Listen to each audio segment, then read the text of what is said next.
बोला बोल बम बम। झूठा दुनिया के प्यार झूठा बाटे संसार, भोला जी के भक्ति में शक्ति अपार, भोला जी के भक्ति में शक्ति अपार। झूठा दुनिया के प्यार झूठा बाटे संसार, भोला जी के भक्ति में शक्ति अपार। लागल रही मन कुछ चाही नहीं धन, बोला बोल बम बम बम बम। बड़ा बा झमेला छोड़ा दुनिया के मेला, बन भोला जी के चेला, बोला बोल बम बम बोला बोल बम बम। बारह चिलम भूला के कुल्ही गम, मार दम पर दम, बोला बोल बम बम बोल बम बम।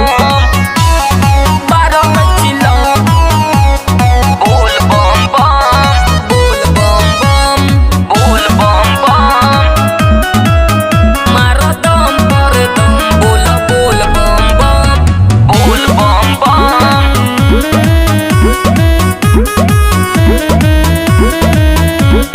मोह माया दुनिया के छोड़े भाई, रिश्ता तू भोला जी से जोड़े भाई, रिश्ता तू भोला जी से जोड़े भाई। मोह माया दुनिया के छोड़े भाई, रिश्ता तू भोला जी से जोड़े भाई। बाबा के बूटी ले ला नहीं छोड़ी है अकेला, साथ दी है और दम दम दम।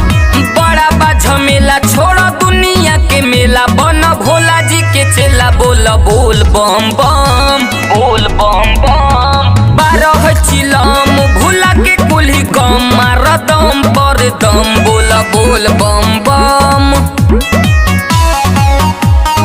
बारह चिलम बोल बम बम, बोल बम बम बोल बम बम। मार दम पर दम, बोला बोल बम बम बोल बम बम।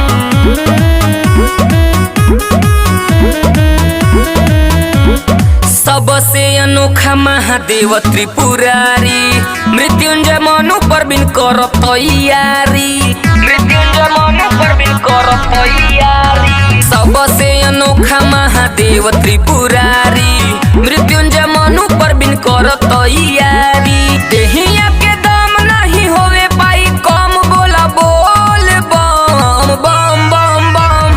बड़ा बा झमेला छोड़ा दुनिया के मेला, बन भोला जी के चेला, बोला बोल बम बम बोला बोल बम बम। बारह चिलम भूला के कुल्ही गम, मार दम पर दम, बोला बोल बम बम बोल बम।